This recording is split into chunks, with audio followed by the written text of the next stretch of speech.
ఆర్థిక క్రమశిక్షణ గురించి కూడా మళ్ళీ మనం మాట్లాడుకోవాలి. ఏ ప్రభుత్వమైనా పారదర్శకంగా ఉంది అంటే దానికి ఎగ్జాంపుల్ శ్వేతపత్రం ప్రకటిస్తుంది అధ్యక్ష. ఆర్థిక శ్వేతపత్రం మేము ప్రకటించినాం, విద్యుత్ మీద శ్వేతపత్రం ప్రకటించినాం. ఎంత నిష్పక్షపాతంగా ఉన్నామో ఇది ఒక్కటి చాలా అధ్యక్ష.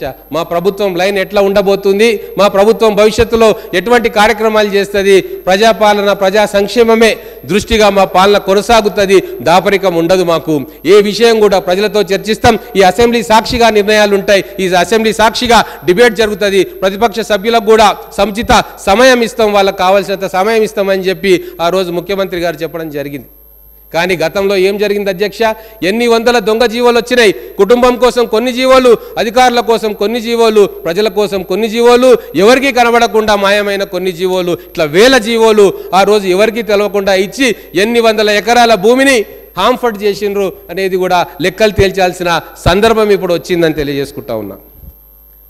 సీఎం కుర్చీ అంటే సింహాసనం కాదు, అధికారం అంటే రాజరికం కాదు. ఇదే కాంగ్రెస్ పార్టీ ఫిలాసఫీ. అధికారం ఉన్నది ప్రజలకు సేవ చేయడానికి. కానీ గత 10 సంవత్సరాల్లో ఏం జరిగింది అధ్యక్ష? ప్రగతి భవన్లో పాలన జరిగింది. రజనీకాంత్ గారు డైలాగ్ ఒకటి ఉంటుంది, చాలామందికి తెలిసే ఉంటుంది, పంచ్ డైలాగ్. అప్పుడప్పుడు ప్రతిపక్ష సభ్యులు కూడా కొన్ని పంచ్ డైలాగులు కొడతా ఉంటారు.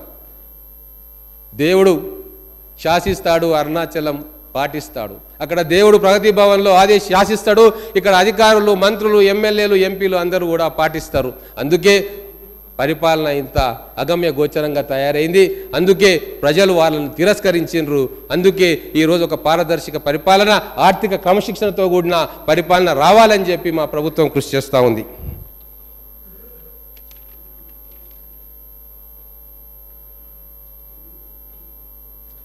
మనకు తెలంగాణ వచ్చిన తర్వాత 16,000 కోట్ల మిగులు బడ్జెట్ తోటి మనం రాష్ట్రాన్ని చూసుకున్నాం అధ్యక్ష.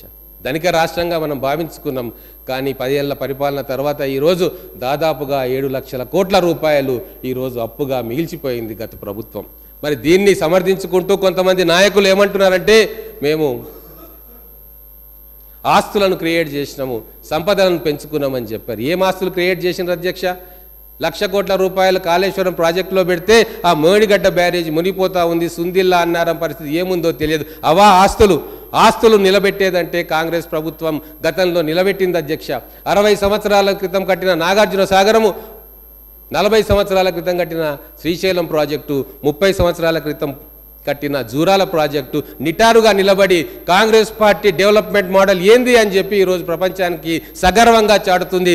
అదే మా కాంగ్రెస్ మోడల్. మరి బీఆర్ఎస్ మోడల్ ఏంది అంటే కూలిపోతున్న మేడిగడ్డ, శిథిలమవుతున్న పాఠశాలలు, బాత్రూంలు, టాయిలెట్లు లేని వసతి గృహాలు, ఇది బీఆర్ఎస్ పార్టీ మోడల్ అని ప్రజలు నిర్ద్వందంగా తిరస్కరించారు అధ్యక్ష.